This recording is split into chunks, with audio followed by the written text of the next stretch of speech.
What's up, my YouTuber homies? Hi guys, I'm back again, and today it'll be a blah blah blah blah blah video. So if you guys don't want to listen to me talk, then you can exit out. But today I'll be talking about studying tips and just study habits that are good for college, high school, and I suppose any grade level. Unfortunately, I can say that I'm not the smartest person out there, but these are just tips that I've acquired throughout my school career and things that I picked up from my friends recently that I thought were really awesome and would help you guys. So I wanted to share them. Okay, so I'll start off with organization, and I'm also just like I'm being organized and put a list on my computer, so I won't be rambling on too much.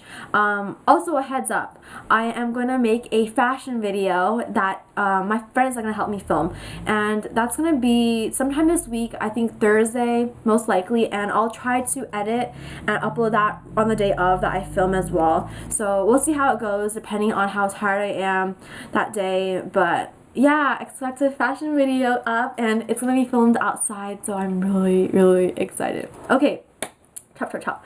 Alright, so first about organization and studying. So organization when it comes to just not even studying actively for tests, but just, every single day at school. It's really nice to be organized, and especially for notes, what I realized for finals week or midterms week, when I like to have full-on review about the subject, I really like to write on loose leaf paper and make little study packets, and I realized that I always put, math study guide, and then blah blah blah, another packet I put, science study guide.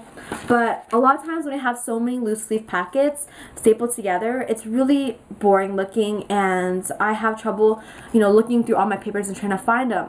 So I found out that you can just highlight the corner of your page, just assign a color for each single subject that you're taking currently, and then it's really easy to just flip through it, and then you'll see like, oh, pink, oh, this is math stuff, yellow, this is science stuff, and etc. So that's a great way to organize your notes if you guys are like me and like to make loose leaf packets, study packets. The second thing that I think is great for organization is I actually saw my friend do this last quarter, and I was just like, wow, why did I think about this? So if you guys usually take four classes or so, because I'm in the quarter system, so I usually take like 4 or 5 classes. My friend, she just took a 4-subject notebook, which is usually like this thick or so, but has 4 different dividers for it, and I thought that was really awesome because you can just throw it in your backpack and don't worry about forgetting any notebooks that you have for lecture that day.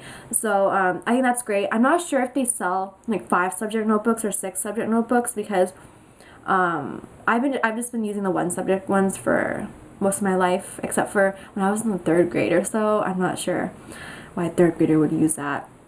Yeah. In 3rd grade I had like 600-page notebooks for some reason. Ugh, it's crazy. It's your private school. It's crazy. Okay, so the third thing that I think is great for organization where you're studying is to write out or plan out your study schedule. So if you know that you're going to have a bunch of midterms or tests or finals, then make sure that you study a week before. And I know that sounds crazy, but trust me, it's going to help you. I've had 3 finals in one day for 2 quarters so far, and the only way I survived was that I studied a week before.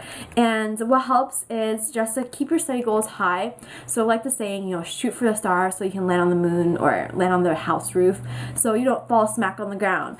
And that really applies to studying for tests. So what I like to do is have a whiteboard next to my desk and then write out my schedule, what I'm going to do that day, have the sticky notes app on my computer, and then list out what I'm going to do Monday, Tuesday, Wednesday, Thursday, Friday. And the thing is, it's good to overestimate what you're going to study and a week before. So if you don't get to cover all that material, you have another week during the tests or finals week to catch up on that material. So it's really great when you study ahead of time, because you'll realize the stuff that you don't understand and you have time and you won't panic about it.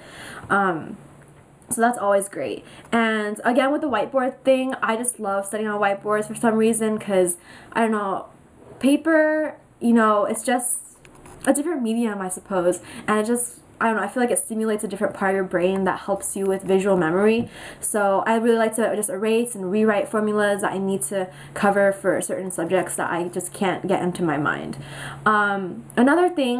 Another way that helps a lot is just study everywhere you go. And I just study on the bus, when I'm waiting to go to school. I pull up my notes. I even recite what I have to study in the shower. And for some reason, I feel like everything absorbs in your head so much better when you're in the shower, and you get better ideas in the shower too. Maybe there's something with the steam that helps things diffuse. I don't know, I'm just making stuff up.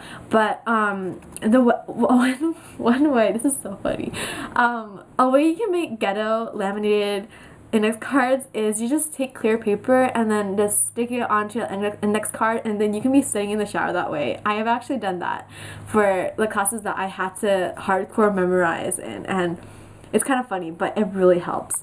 Okay, so after you've done of all of that organization, when the second the second topic I wanted to cover was studying environments. So, you know, studying environments really affects you, and I think that's really helpful to just surround yourself by people who are just studying very intensely. And one environment that is great for that is just the library. Like during finals week, some people even sleep in the library, which is a little too crazy for me. Maybe when my classes get harder, I'll do that, but not for now. And it's just good because when you see other people studying, it's kind of like an internal competition in a sense, which can be bad, but you can use it to your own benefit. And you just see people studying, and then you're like, wow, I need to study too, you know? You're like, it's based on a curve, so all these people are so smart. And also, studying in groups is really helpful. As long as you guys know what you're going to study, set goals, and make sure you don't laugh more than half of the time when you're studying, or more than 1/4 of the time when you're studying together, because that's bad. And the thing is, when you study with groups, it's always good if you teach people, because you know, you might think that you know the material, but when you teach somebody and they ask you a question and then you're like, wow, I never thought about that, and I actually don't know that, then you'll know the things that you don't know. And that's always a funny thing, because sometimes you don't even know what you don't know, and it's really funny when we try to ask people questions about that. The other thing I want to talk about is if you have questions about material, it's always good, first, go to your friends to ask them if you're taking the same class, and then second is go to your teachers or TA office hours. And I know that it can be intimidating because I didn't go to my office hours really first quarter, but I started this quarter, and I just feel like it's really helpful. And you know, if you're afraid, you can just email your teacher. As long as you show some interest and then they have some means of communication and know that you're having trouble, they can help you out, and you know, they know that you're being interested. Sorry, I got cut off there. The last thing I want to talk about is eating, because I don't know if you guys noticed, but I just love eating a lot. Maybe you guys don't, because I'm too subtle about it on YouTube, but I love eating. So whenever I study, I love to eat snacks. And the thing is, you always waste time when you're traveling from your desk to the kitchen or wherever you keep your food. So always just keep your snacks on the desk. But another thing is to try to make sure to eat healthy. So during finals week, I know that if you're living alone, it's really hard to make food and everything. So what I like to do is plan out the meals ahead of time and buy a lot of fruit, because whenever you're bored, you can just eat fruit, and then it's good for you, and you also won't be that hungry afterwards. The other thing I feel is that, I don't know about other people, but I feel I'm totally against drinking too much coffee or drinking energy drinks. I just feel that if you're tired, go take a shower and you'll wake up, or you know, drink some juice that's fruit juice, like carrot juice that I love right now, and it will just wake you up, you know. And I feel like it's also a mental thing, kind of pump yourself up while studying, be like, listen to cool music. Why did I say cool music? That's so lame. Listen to energetic music, make a playlist for yourself, and just get really into it. But I don't know, I feel like a lot of people crash when they drink too many energy drinks and caffeine, so I would tend to stay away from that. But that's all the tips I have for you, and good luck with all of your studying adventures, and I will see you quite soon. I'm really happy right now. I don't know why, but I hope this really helps you guys. Let me know what you guys think, and also any studying tips that you have for me and other people also. Okay, take care. Bye.